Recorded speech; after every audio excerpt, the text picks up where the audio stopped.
Ako pala si Teddy. Tawag nila sa akin. Teddy! Tara, samahan niyo ako. Tara, shabu! Gunggong! Barinig kita sa mukha eh!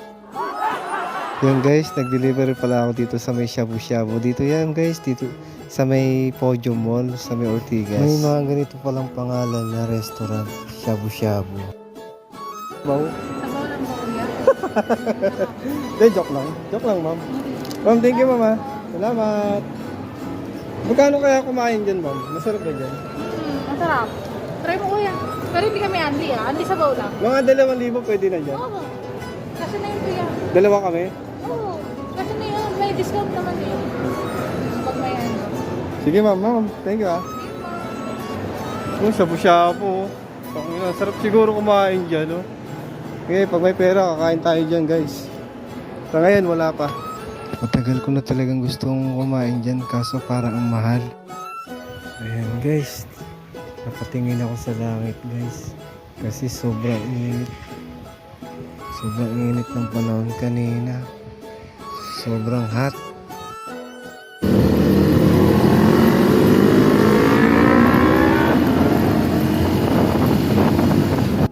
Grabe ang tuloy ng big bike na yun. Kailan kaya ako magkakaroon ng ganyang motor, yung big bike?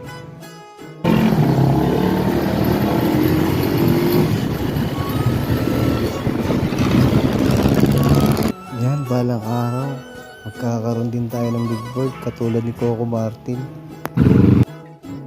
Sa sobrang hot ng panahon kanina, saktong-sakto tong iniinom kong juice para maibsan yung init na nararamdaman natin.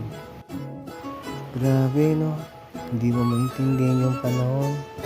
Iinit, uulan, iinit, uulan. Parang yung misis ko. Hindi ko rin maintindihan. Laging mainit ang ulo. Laging galit. Laging nangaaway. Kahit wala kang kasalanan. Sabi ko na nga sa kanya, hiwalay kung hiwalay. Ang puti sa di kulay.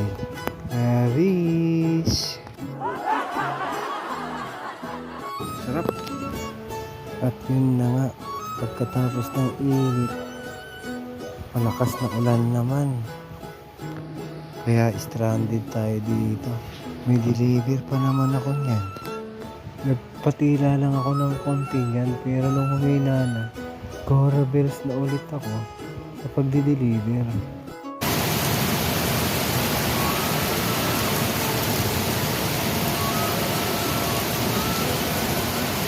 Muli, ganito na lang. Paalam.